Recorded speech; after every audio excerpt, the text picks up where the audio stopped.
નારદ ભાલમાં ભસ્મનું ત્રિપુંડ કરો, તમારું મન શાંત થશે. અને ભસ્મનું સાચું નામ વિભૂતિ છે. તો પ્રશ્ન એ થાય, આપણે ગુજરાતીમાં ભભૂતિ કહીએ, ના મારા દસનામાં નામ પણ હોય ભભૂતગીરી બાપુ. તો સાચું નામ તો વિભૂતિ છે. તો વિભૂતિને ભસ્મ શા માટે કહેવામાં આવે છે? તો શિવ મહાપડા ગ્રંથમાં સ્વયં ભગવાન શિવ કહે છે, દેવતાઓએ પ્રશ્ન કર્યો કે મહાદેવજી સમજાતું નથી, તમે તમારા અંગ ઉપર ધારણ કરો છો તેનું નામ તો વિભૂતિ છે, તો આખી દુનિયા વિભૂતિને ભસ્મ શા માટે કહે છે? ત્યારે ભગવાન સ્વયં મહાદેવે દેવતાઓને કહ્યું છે કે દેવતાઓ, મારા અંગ ઉપર જે ધારણ કરવું છે વિભૂતિ છે. આ વિભૂતિને કોઈ માણસ ધારણ કરે છે તેને ભસ્મ એટલા માટે કહેવામાં આવે છે કે વિભૂતિને જે કોઈ પોતાના અંગ ઉપર ધારણ કરે છે તેના જન્મ જન્માંતરના પાપો બળીને ભસ્મ થાય છે, તેથી તેને ભસ્મ કહેવામાં આવે છે. આ ભસ્મનો મહિમા છે. તેથી માણસે પોતાના વિચલિત મનને શાંત કરવું હોય તો ભાલમાં ભસ્મનું ત્રિપુંડ કરો. એવું નથી કે દિવસે જ કરાય, રાત્રે પણ ભસ્મનું ત્રિપુંડ કરીને સૂઈ શકો છો તમે. ભસ્મ એક ઔષધિ છે. શિવપુરાણ ગ્રંથમાં તો ભસ્મનો એટલો મોટો મહિમા છે. શ્રોત ભસ્મ, સ્માર્ત ભસ્મ, અગ્નિ ભસ્મ, લોકાગ્નિ જનિત ભસ્મ, દેવાગ્નિ જનિત ભસ્મ, વેદાગ્નિ જનિત ભસ્મ, શિવાગ્નિ જનિત ભસ્મ. ભસ્મ ભસ્મ ઇતનો વિસ્તારથી મહિમા છે. પણ એ બધું આપણે કઈ યાદ રાખવાનું થતું નથી. કોઈ મહાત્માની ધૂણીમાંથી રાખ મળે આપણા માટે ભસ્મ, આપણા માટે વિભૂતિ. અથવા કોઈ દેવાલય શિવાલયમાં જઈને ભસ્મ હોય ભગવાન મહાદેવને ચડાવવાની, એ આપણા માટે ભસ્મ વિભૂતિ. બાકી તો તેનો કેટલો મોટો મહિમા છે વિભૂતિનો. અને કહેતા ગૌરવ થાય, વિશ્વના કોઈ પણ દેવતા ભાલમાં ભસ્મનું ત્રિપુંડ કરે છે. ભગવાન રામ ભાલમાં ભસ્મનું ત્રિપુંડ કરે, ભગવાન દ્વારકાધીશ કૃષ્ણજી ભાલમાં ભસ્મનું ત્રિપુંડ કરે છે. સપ્ત ઋષિઓ, અરે યમરાજ સ્વયં ભાલમાં ભસ્મનું ત્રિપુંડ કરે છે. એક ધરતી પર માણસ એવો દુર્ભાગી છે કે ભસ્મનું ત્રિપુંડ તો નહીં, ભસ્મની બિંદી નથી કરી શકતો.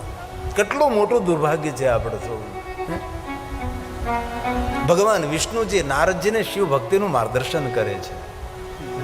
હવે ભગવાન વિષ્ણુ નારદને કહે છે, નારદ હવે ત્રીજી વાત યાદ રાખો. પહેલી વાત ભાલમાં ભસ્મનું ત્રિપુંડ કરો, બીજી વાત પંચાક્ષર મંત્રનો જાપ કરો, અને હવે ત્રીજી વાત ભગવાન વિષ્ણુજી નારદજીને કહે છે, હે નારદ સાંભળો તમે, સર્વાંગેષુ પ્રયત્નેન રુદ્રાક્ષ શિવવલ્લભાન.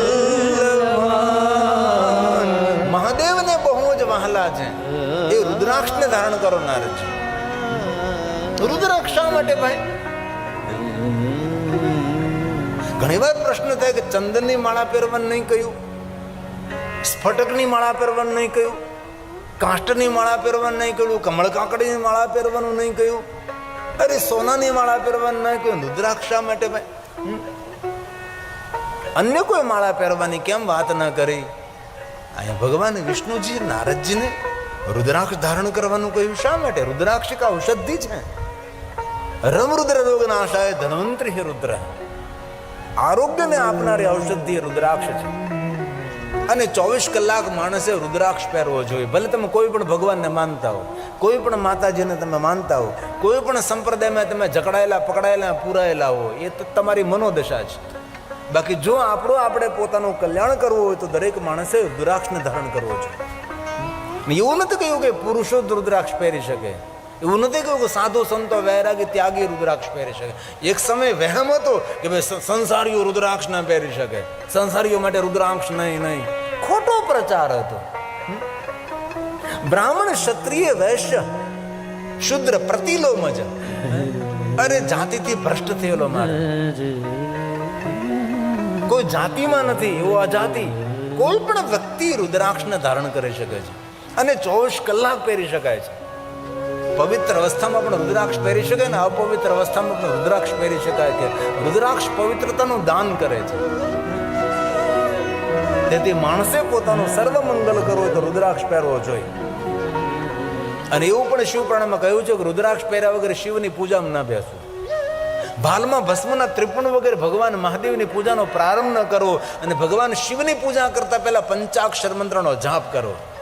સાચો ને શ્રેષ્ઠ વિદ્વાન બ્રાહ્મણોએ મહાદેવની પૂજા કરાવતા પહેલા જજમાનને એમ કહે 11 વખત મનમાં ઓમ નમઃ શિવાય બોલી જાઓ, ત્યારબાદ મહાદેવની પૂજાનો પ્રારંભ કરો. ભગવાન વિષ્ણુજીએ નારદજીને રુદ્રાક્ષ પહેરવાનું કહ્યું. શિવપુરાણ ગ્રંથમાં રુદ્રાક્ષનો બહુ મોટો વિસ્તાર છે. 1 મુખથી 14 મુખ સુધીનું વર્ણન છે. દેવી પુરાણમાં 1 મુખથી 21 મુખો સુધીનું વર્ણન છે. કોને કેવો રુદ્રાક્ષ પહેરવો જોઈએ તેનું પણ એક વર્ણન છે. પણ કોઈ પણ રુદ્રાક્ષ કોઈ પણ માણસ પહેરી શકે છે. તેથી માણસે જો પોતાનું સર્વમંગલ કરવું હોય, કલ્યાણ કરવું હોય તો રુદ્રાક્ષ પહેરવો જોઈએ. સુવર્ણ જરૂર પહેરો, સોનું પહેરો ભાઈ, પણ સોનું સુવા ન દે. આપણે હેતકનું સોનું પહેરીને કોઈ જગ્યાએ સૂતા હોય તો કેટલો મોટો ખતરો. રાત્રે આપણા જ ઘરે આટલું બધું સોનું પહેરીને સૂતા હોય તો પણ રાત્રે સરખી નીંદર ના આવે. સુવર્ણ પહેરીને માણસ સૂઈ ન શકે. આપણને પણ અનુભવ છે ને બહેનોનો તો ખાસ અનુભવ હોય. કોઈ લગ્ન પ્રસંગમાં આપણે ગયા હોય ને આપણે સોનાના એટલા બધા ઘરેણાં પહેર્યા હોય, એટલા બધા ઘરેણાં પહેર્યા હોય, અંગનું એક અંગ ખાલી ન હોય, શરીરનું એક અંગ ખાલી ન હોય, એટલા સોનાના આભૂષણો પહેર્યા હોય. પણ રાત્રે જ્યારે આપણે સુવાની તૈયારી કરીએ છીએ ત્યારે બધા સોનાના આભૂષણો ઉતારી નાખીએ છીએ. અને જ્યારે સોનાના આભૂષણો ઉતરે એટલે મનમાં થાય હાશ, ભાર હળવો થયો. આ દુનિયાનો કોઈ પણ માણસ સંપૂર્ણ સોનાના આભૂષણો પહેરીને સૂઈ ન શકે.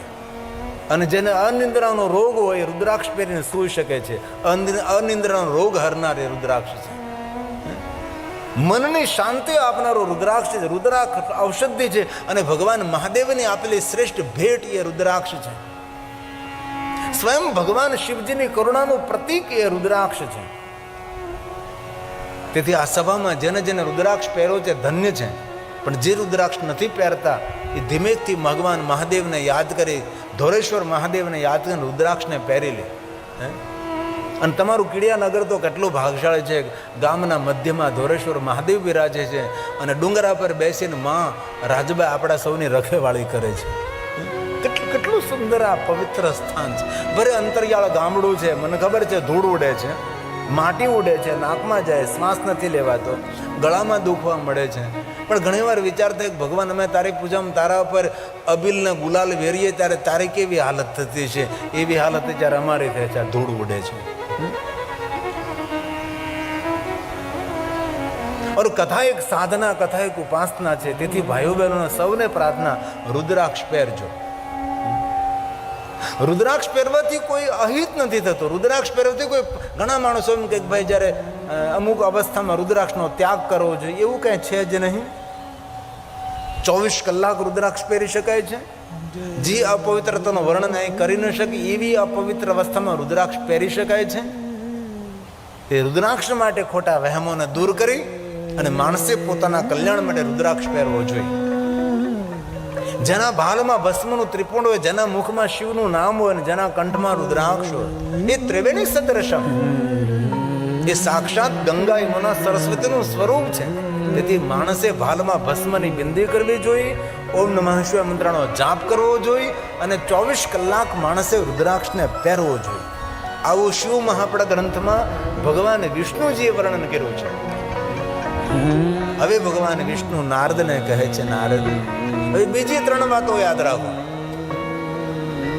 આ નારદે ક્રોધ કર્યો, નારદે શ્રાપ આપ્યો, નારદના હૃદયમાં સંતાપ જાગ્યો, ઉદ્વેગ જાગ્યો. અને ભગવાન વિષ્ણુને નારદ કહે છે કે ભગવાન વિષ્ણુ મને કોઈ શ્રેષ્ઠ માર્ગદર્શન પૂરું પાડો.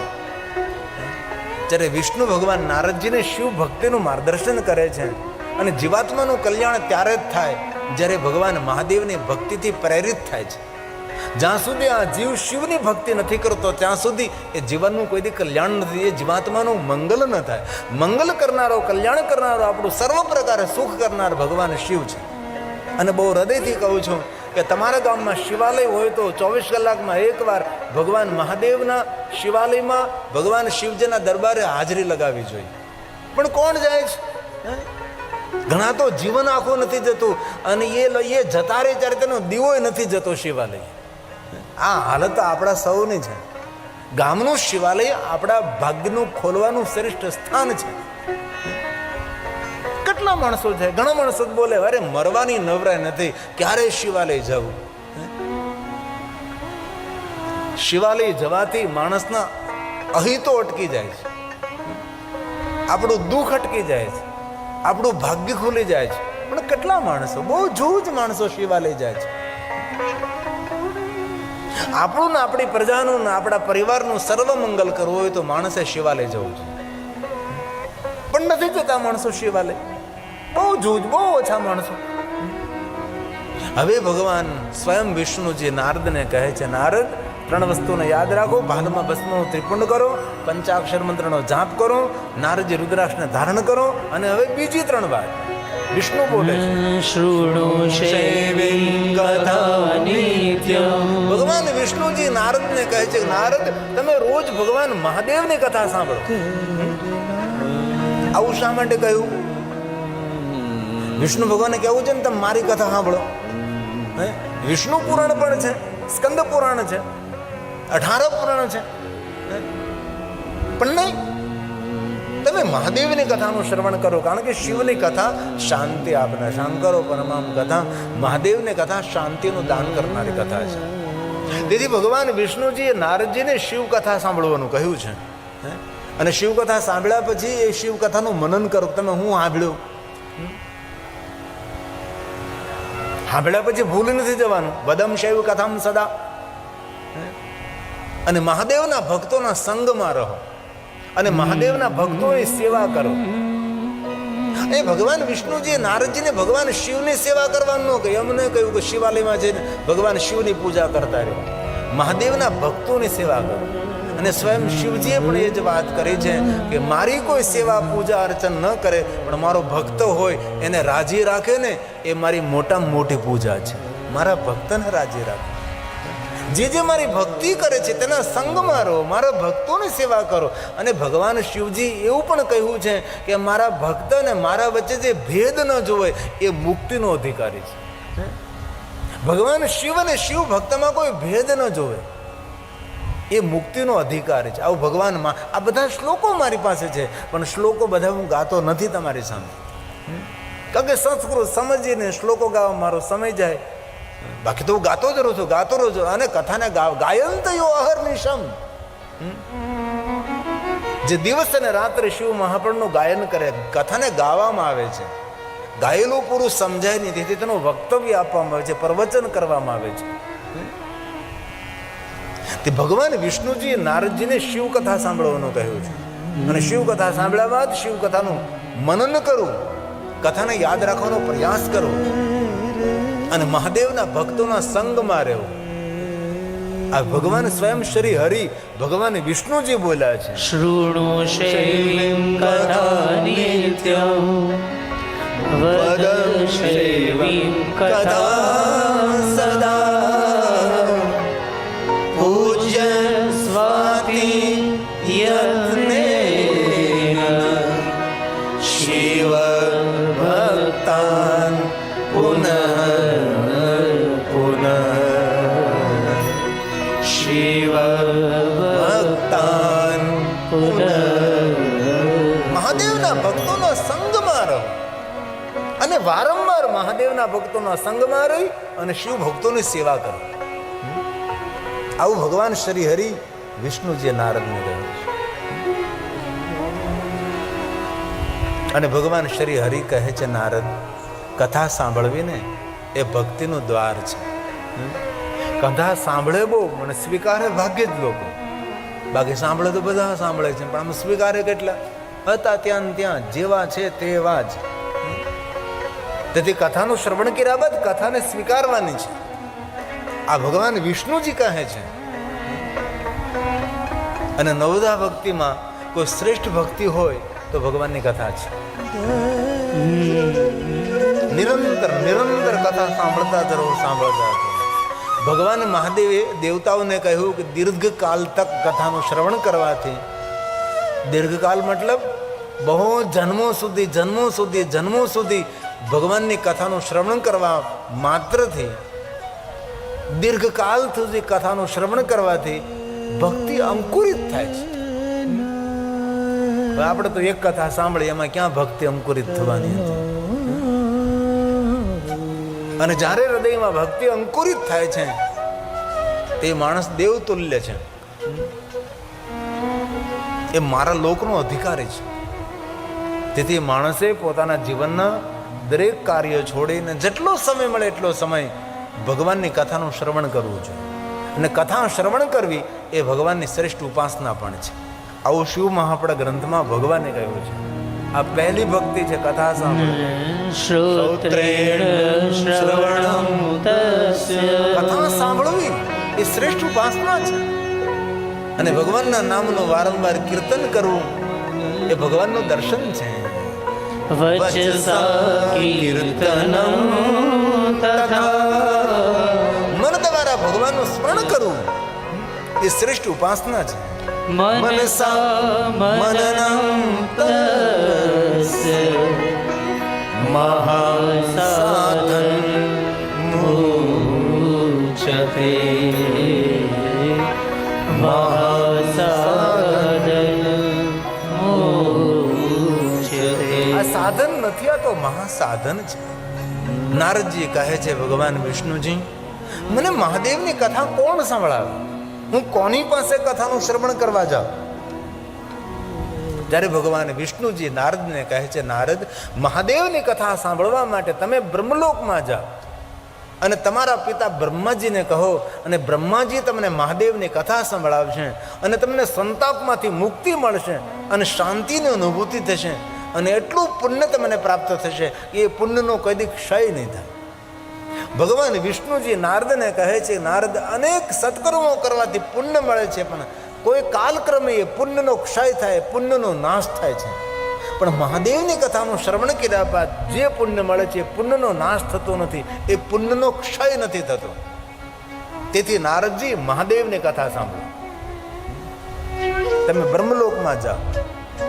અને નારદજી બ્રહ્મલોકમાં આવે છે, પિતા બ્રહ્માજીને પ્રણામ કરે છે, સાષ્ટાંગ પ્રણામ કરે છે, દંડવત પ્રણામ કરે છે.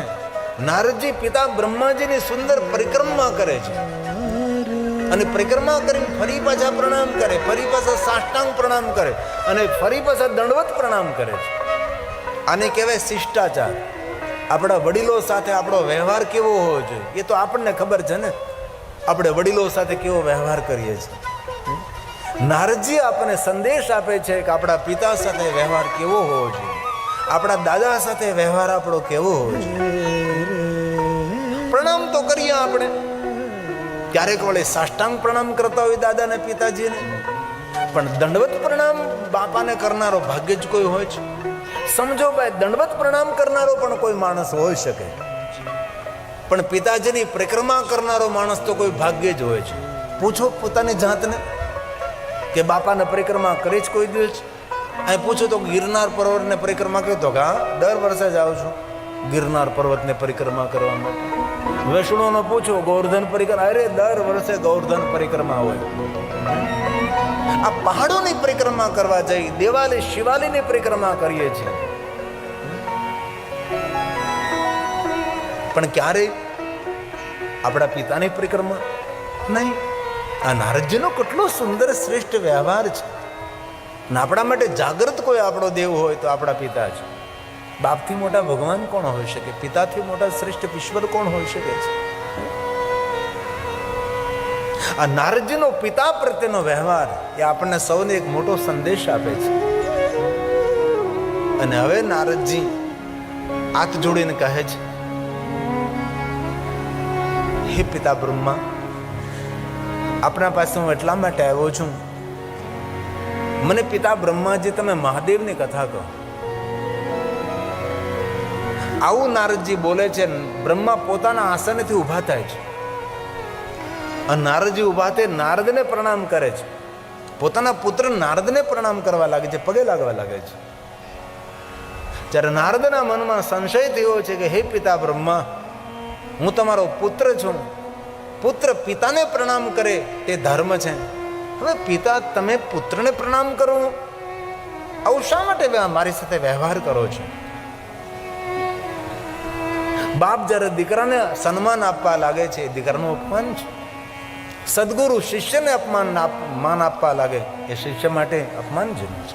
પિતાજી, આવો વ્યવહાર મારી સાથે શા માટે? ત્યારે બ્રહ્માજી બહુ સરસ બોલ્યા છે. બ્રહ્મા એમ કહે છે કે નારદ, મને જાણ છે, હું જાણું છું તમે મારા પુત્ર છો, હું તમારો પિતા છું. પુત્ર પિતાને પ્રણામ કરે એ ધર્મ છે, પણ પિતા સ્વયં પુત્રને પ્રણામ કરે, આવો વ્યવહાર મારે તમારી સાથે નહીં કરવો જોઈએ. તો નારદ કહે છે, હે પિતા બ્રહ્માજી, શા માટે મારી સાથે આવો વ્યવહાર કરો છો કે આપ મને શા માટે વારંવાર પ્રણામ કરો છો? ત્યારે સ્વયં બ્રહ્માજી કહે છે, નારદજી, આપ તો સંત છો, સાધુ છો, ભગવાનના ભક્ત છો, હું તેથી તમને પ્રણામ નથી કરતો. હું જાણું છું તમે મારા પુત્ર છો. પણ સાંભળો નારદજી, આપ તો સંત છો, પણ સાંભળો નારદ, આ દુનિયામાં કોઈ પાપીમાં પાપી માણસ હોય, બ્રહ્મા બોલે છે, જેને આ દુનિયાનું એક પણ પાપ નથી છોડ્યું, એવો પાપી માણસ પોતાના મુખમાં તે શબ્દો બોલે કે મારે મહાદેવની કથાનું શ્રવણ કરવું છે. હે નારદ, એ સમયે પાપી માણસ પણ પ્રણામ કરવાને યોગ્ય બને છે, એ પાપી માણસ પણ પગે લાગવાને પાત્ર બને છે. એટલું બોલવા માત્રથી મારે મહાદેવની કથા સાંભળવી છે, શંકર ભગવાનની કથા સાંભળવાનો સંકલ્પ કરવા માત્રથી મનુષ્ય પ્રણામ કરવાને પાત્ર બને છે, વંદન કરવાને પાત્ર બને છે. તો એટલું તો સમજી શકીએ આપણે કે કોઈ મનુષ્ય તેટલું બોલે કે મારે મહાદેવની કથા સાંભળવી છે, કથા શ્રવણ કરવાનો સંકલ્પ કરવા માત્રથી માણસ જો પ્રણમ્ય બનતો હોય, તો જે માણસ મહાદેવની કથાનું સંપૂર્ણ શ્રવણ કરે છે, એ માણસના પુણ્યનો મહિમા કોણ ગાઈ શકે છે? એ માણસના પુણ્યનો કોણ વિસ્તાર કરી શકે છે? કભી નહીં. બ્રહ્મા નારદને કહે છે, નારદ બિરાજો, હું તમને મહાદેવની કથા કહું. હવે બ્રહ્માજી બ્રહ્મલોકની અંદર નારદની સામે શંકર ભગવાનની કથાનો પ્રારંભ કરે છે. સૂત પુરાણાજી પ્રયાગ તીર્થમાં કથા કહે છે, અને બ્રહ્મલોકમાં સ્વયં બ્રહ્માજી નારદજીની આગળ ભગવાન શંકરજીની કથાનો પ્રારંભ કરે છે. હવે કથાના કપાટ ખોલે છે, કથાના દ્વાર ખોલે છે, ધીરે ધીરે કથામાં પ્રવેશ થાય છે. બ્રહ્મા કહે છે, હે નારદ, જે કોઈ મહાદેવની કથાનું શ્રવણ કરે છે, હે નારદે પ્રણમ્ય છે, એ વંદન કરવાને યોગ્ય છે, વંદન કરવાને પાત્ર છે. હે નારદ, જે કોઈ મનુષ્ય ભગવાન મહાદેવની કથા સાંભળે છે, એ દર્શનીય છે, એ તીર્થનું સ્વરૂપ છે. અને જે મહાદેવની કથા સાંભળે છે નારદ, તેના પુણ્યનો ક્ષય નથી થતો, તેના પુણ્યનો ઉદય થાય, તેનો ભાગ્યનો ઉદય થાય છે. એ ભગવાન શિવની કથા છે. હે નારદ, જે ભગવાન શિવની કથાનું શ્રવણ કરે છે, એનું કલ્યાણ થાય, તેના પરિવારનું કલ્યાણ થાય છે, તેના પરિવારનું શુભ થાય, તેના પરિવારનું મંગલ થાય. નારદ, તેની કામના મનોકામના પૂર્ણ થાય. નારદ, જે મહાદેવની કથાનું શ્રવણ કરે છે, એ દેવતાઓ માટે પણ પ્રણમ્ય છે, દેવતાઓ માટે પણ વંદનીય છે, જે મહાદેવની કથા સાંભળે છે. કૃતાર્થ છે, ધન્ય છે, જે શંકર ભગવાનની કથાનું શ્રવણ કરે છે. નારદજી, ક્યાં શબ્દોમાં તમારા ભાગ્યની સરાહના કરું, ક્યાં શબ્દોમાં તમારા ભાગ્યનું વર્ણન કરી શકું કે તમારું કેટલું મોટું મહાભાગ્ય છે કે તમે ભગવાન મહાદેવની કથા સાંભળવા માટે આવ્યા છે. અને શંકર ભગવાનની કથા નારદને સાંભળવા માટે ભગવાન શિવજીએ કેટલું ચરિત્ર કર્યું. નારદજીને તપ કરવા બેસાડ્યા,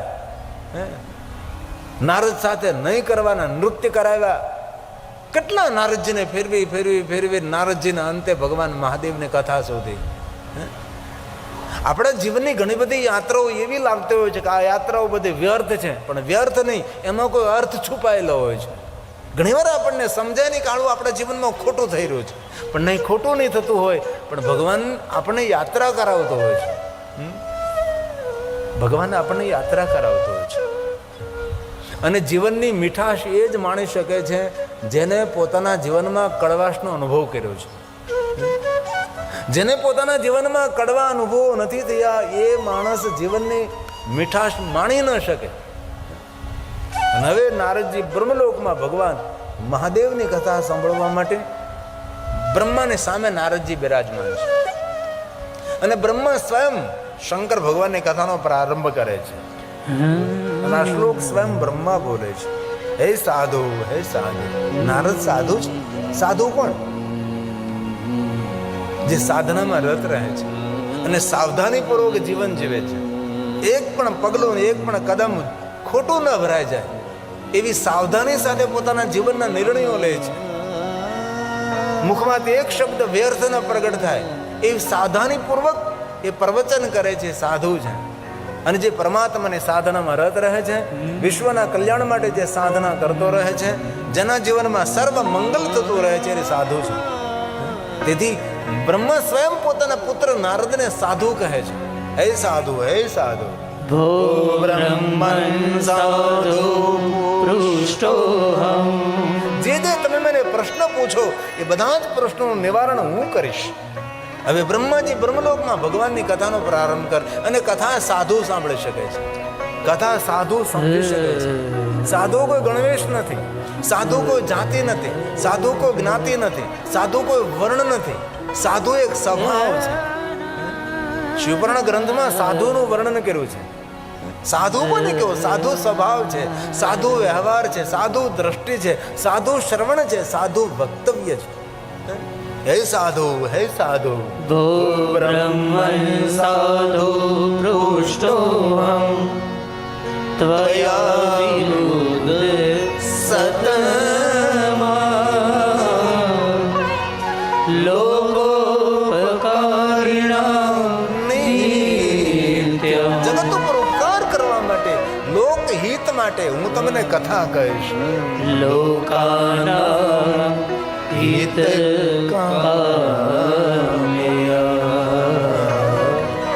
લોકાના હિતકામ્યા. જગતની હિત માટે, લોકહિત માટે હું આપને મહાદેવની કથા કહીશ. કથા કોના માટે? કથા જગત હિત માટે, કથા લોકહિત માટે છે. કથા સાંભળતા કોઈનું કલ્યાણ થાય, કથા સાંભળતા કોઈનું શુભ થાય, કથા સાંભળતા કોઈનું મંગલ થાય, એટલા માટે કથા છે. કથા શા માટે છે? કથા શુભ થાય. લોકા નામ હિત કામ્યા, લોક હિત માટે, જગત હિત માટે ભગવાનની કથા. એટલો મોટો આ બધો મંડપ ને પંડાલ ને આ જ્યોતિર્લિંગની ઝાંખી ને એટલો મોટો ભોજન પ્રસાદ વ્યવસ્થા શા માટે? કોઈ કથા સાંભળે, કોઈ કથાનું શ્રવણ કરે, એટલા માટે આ બધી યોજના છે. આપણને ખબર છે કે સૌ તો નથી સાંભળતા, કોઈ કુતૂહલ, કોઈ આમ, કોઈ તેમ. પણ કોઈ માણસ એવો હોય છે કે જે કથા બહુ આદર ને હૃદયથી કથા સાંભળતો હોય છે. કથા એ કર્ણનો વિષય નથી, કથા અંતકરણનો વિષય છે. કોઈ ને કોઈ માણસ તો એવો હોય છે કે જે બહુ હૃદયથી શ્રદ્ધાપૂર્વક ભક્તિપૂર્વક કથાનું શ્રવણ કરતો હોય છે. સૌ તો ન સાંભળતા હોય. લોકા નામ હિત કામ્યા, જગત હિત માટે આ ભગવાનની કથા છે. હવે બ્રહ્માજી બ્રહ્મલોકમાં મહાદેવની કથાનો પ્રારંભ કરે છે. પણ બ્રહ્મા સ્વયં કહે છે કે હે નારદ, મહાદેવની કથા આપના સમક્ષ હું પ્રારંભ કરું એ પહેલા ભગવાન શિવજીની સ્તુતિ કરું. બ્રહ્માજી શિવ કથાના પ્રારંભ મહાદેવની સ્તુતિ કરે છે. જેવી રીતે આપણે કથા પ્રારંભ કરીને મંગલાચરણ કરીએ, આપણે કોઈ કાર્ય પ્રારંભ કરીએ અને ભગવાનની સ્તુતિ કરીએ, એવી રીતે બ્રહ્માજી પણ શિવ મહાપણ કથાનો પ્રારંભ કરે છે. એ પહેલા સ્વયં બ્રહ્માજી ભગવાન શિવજીની સ્તુતિ કરે છે.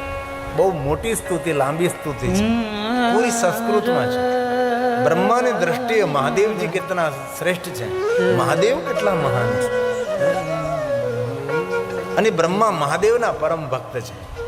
બ્રહ્માજી પોતાના કરકમલો દ્વારા અગણિત શિવલિંગોની સ્થાપના કરી છે. એ બ્રહ્માજી છે. બ્રહ્માજી નિરંતર પંચાક્ષર મંત્રનો જાપ કરનારા છે. બ્રહ્માજી નિત્ય ભાલમાં ભસ્મનું ત્રિપુંડ કરે છે. અને બ્રહ્માના અંગ ઉપર રુદ્રાક્ષની શોભા છે. એ બ્રહ્માજી છે. પુષ્કરમાં જેમનું સ્થાન છે એ બ્રહ્માજી છે. મહાદેવના ભક્તોમાં શ્રેષ્ઠ મહાદેવના ભક્ત બ્રહ્માજી છે. અને મહાદેવના ભક્તોમાં પહેલા શિવ ભક્ત એ ભગવાન શ્રી હરિ વિષ્ણુ છે. ભૂત ભવિષ્ય વિષ્ણુ જેવી શિવ ભક્તિ કોઈ કરી ન શકે. વિશ્વના દરેક દેવતાઓ મહાદેવના ભક્ત છે. વિશ્વના દરેક ઋષિ મુનિઓ મહાદેવના ભક્ત છે. સ્વયં ઇન્દ્ર ભગવાન મહાદેવના ભક્ત છે. શિવ ભક્તોમાં શ્રેષ્ઠ કુબેરજી છે. और સર્વમાં મહાદેવના પરમ ભક્ત સ્વયં યમરાજ છે. યમરાજે પોતાના કરકમલો દ્વારા અગણિત લિંગોની સ્થાપના કરી છે. યમરાજા નિરંતર શિવ ભક્તિમાં રત રહેનારા છે. શિવ મહાપડા ગ્રંથમાં યમરાજાની શિવ ભક્તિનું વર્ણન છે. યમરાજા મહાદેવની ભક્તિ કઈ રીતે કરે છે અને યમરાજા મહાદેવના ભક્તો માટે શું કહે છે. યમરાજાનું એકદમ કડક વલણ, કઠોર વર્તન એ શિવ મહાપડા ગ્રંથમાં છે. પોતાના દૂતોની સામે વક્તવ્ય આપે છે. જે કોઈ ભસ્મનું ત્રિપુણ કર્યા વગર ભોજન કરે તેને મારી પાસે નહીં લાવો, તેને નરકમાં લઈ જાઓ. આવું આવું યમરાજે કહ્યું છે. જે રુદ્રાક્ષને ધારણ કર્યા વગર ભોજન કરી લે છે એને પણ નરકમાં લઈ જાઓ. યમરાજે તો એવું પણ કહ્યું કે સોમવારને દિવસે અન્નનું ગ્રહણ કરે છે, અન્ન ખાય છે, એને પણ લઈ જાઓ. જે કોઈ દિવસ શિવાલય જવા માટે જેના પગ નથી ઉપડતા એને પણ નરકમાં લઈ જાઓ. આવું યમરાજે લિસ્ટ આપ્યું પોતાના દૂતોને. આટલા લોકોને મારી પાસે નહીં લાવો, એ બધાને સીધા નાખી દો. આવું શિવ મહાપડા ગ્રંથમાં શ્લોકાત્મક યમરાજાની શિવ ભક્તિનું વર્ણન છે.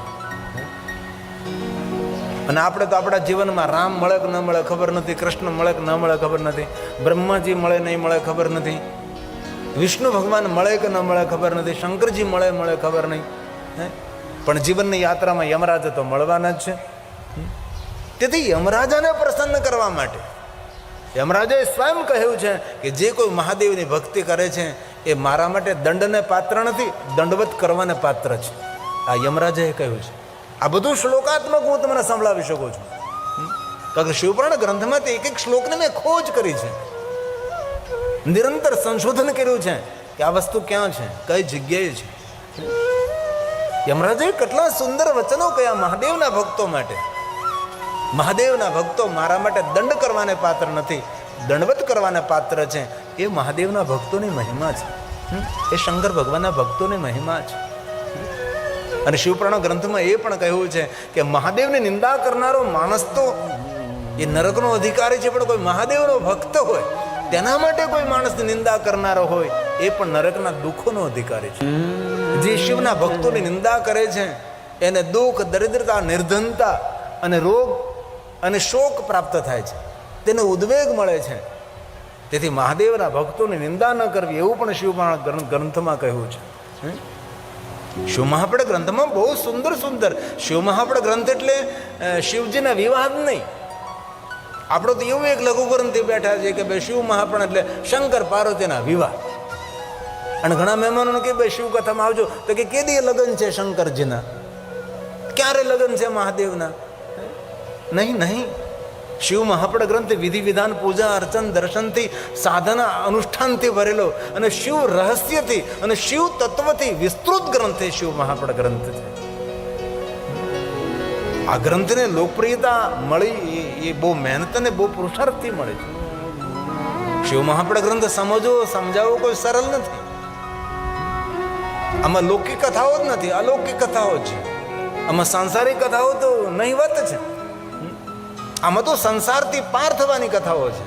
શિવનામ તરીમ પ્રાપ્યમ સંસાર બંધ તરંતી તે સંસાર મૂળ પાપાને તાને નશ્યંતિ સંશય. એ શિવ મહાપુરાણ, એ શિવજીની કથા છે. તેથી બ્રહ્માજી ભગવાન મહાદેવની સ્તુતિ કરે છે અને બ્રહ્માજી શંકર ભગવાનની સ્તુતિ કરી અને ત્યાર પછી ભગવાન મહાદેવની કથા નારદના સમક્ષ કહેશે. અને હવે બ્રહ્મલોકમાં શિવ મહાપુરાણ કથા બ્રહ્મા ગાશે અને તેની સામે નારદજી કથાનું શ્રવણ કરશે. અને પ્રયાગ તીર્થમાં ભગવાન મહર્ષિ વેદવ્યાસજીના સદશિષ્ય સૂત પુરાણજી ભગવાન મહાદેવની કથા ગાશે અને તેને સામે શૌનકાદી મહાત્માઓ સુંદર રીતે દિવ્યતાથી ભરપૂર ભગવાનની કથાનું શ્રવણ કરશે. આયે થોડું ધીમે શિવ શંભો ગાય આયે ભાવ છે.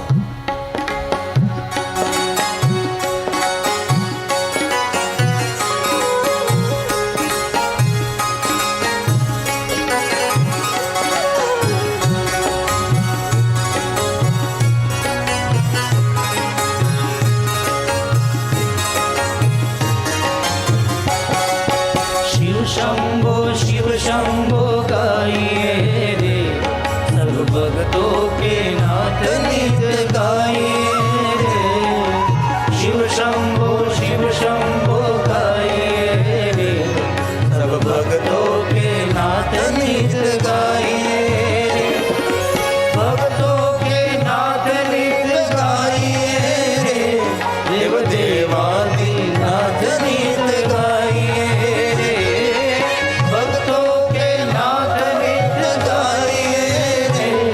देव देवा